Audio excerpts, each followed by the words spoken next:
Welcome to the Unfinished Woman podcast. This is a space for women in transition, women who feel the shift, sense the becoming, and know the old version no longer fits, even if the next one isn't fully clear yet. I'm your host, Dr. T. Carter, the transition architect. Here, we talk about clarity before movement, identity before assignment, and faith led becoming, not rushing the process, but honoring the season you're in. This isn't a podcast about having it all together. It's about learning how to move forward without abandoning yourself in the process. If you're in the in between, not who you used to be, not yet who you're becoming, you belong here.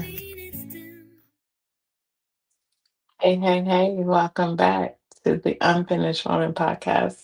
I'm your host, Dr. T. Carter, the transition architect. I am so excited about this series that we're currently in, Grieving What Still Lives, because we know that not all grief comes from death.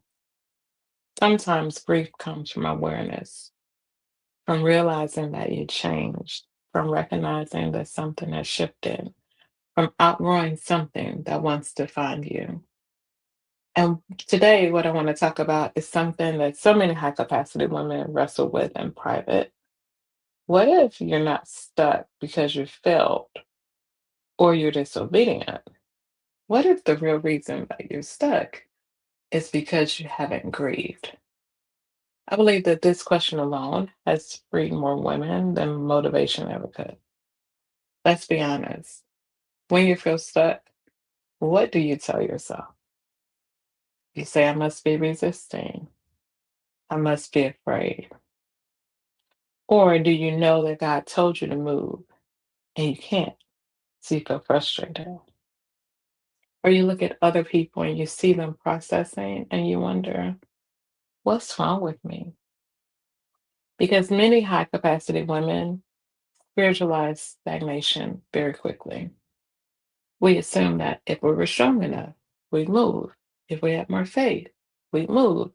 If we were truly operating in obedience, we would move. But sometimes we're not stuck. Sometimes we're in transition and we need more grace. And needing grace is not a sign of rebellion. So I want to separate two things very clearly because disobedience is a willful resistance to a known instruction, but grief is an emotional lag after a change. Those two are not the same. And so while we may feel like we're being disobedient, what we may be experiencing is actually an emotional lag. When something shifts, it's a relationship, a role, or dream, or even a season.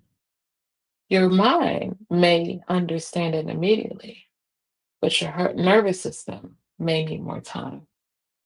Your heart may need more time. Your body may not recognize what is happening.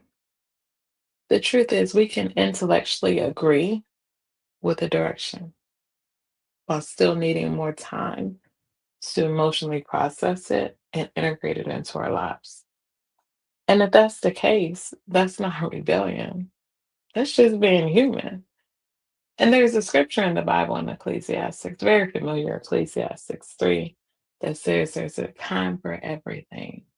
There's a time to plant, a time to uproot, a time to build, a time to tear down, a time to weep, a time to laugh.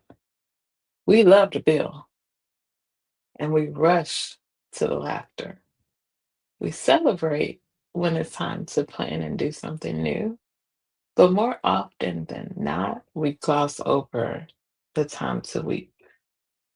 But when we fail to weep appropriately, we carry residue into what we're building. You recognize in the scripture that God's timing also includes timing for us to emotionally process what has ended and what is beginning.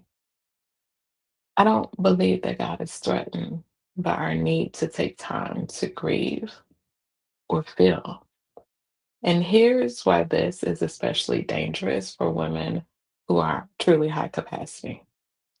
We are so used to executing. We're used to adapting, to figuring it out, that sometimes when things change, we don't pause. We pivot. We don't take time to process. We keep producing. We don't sit with it. We strategize.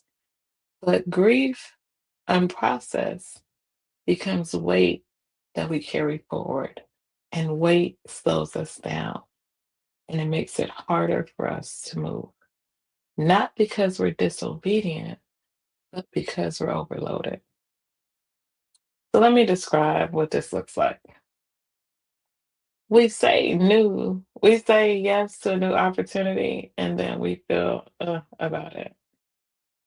We move into a role, but we feel disconnected, or we may have imposter syndrome. We're praying for direction, but internally we're very foggy.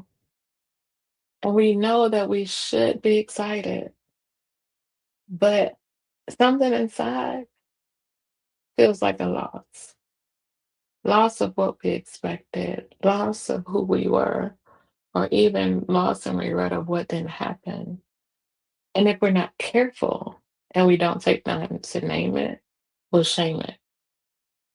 And this is important because our bodies hold transitions. And even things that are good transitions are still ending. And so we know a promotion ends an old role, and healing ends an old coping mechanism. Growth ends an old identity. And our system has to recalibrate. And recalibration takes time. We have to sit with it.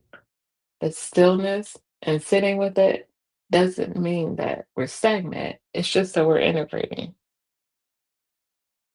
If we mislabel grief as disobedience or failure, we force ourselves to move prematurely.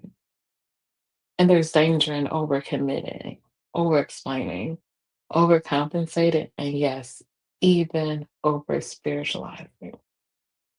And at the end of all that, we burn out. Not because the next season is wrong, but because we entered a new season emotionally fragmented and still loyal to an old season. But I believe that God isn't impressed or even asking us for performance. He's in giving us an invitation to wholeness. And so I'm going to ask you to pause with me.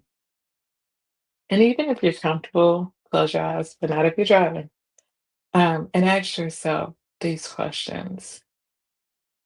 What changed in the last year that I never emotionally acknowledged? What did I lose and told myself it wasn't a big deal? And where did I find myself pivoting quickly instead of grieving, honestly? Just gonna ask you to sit with it.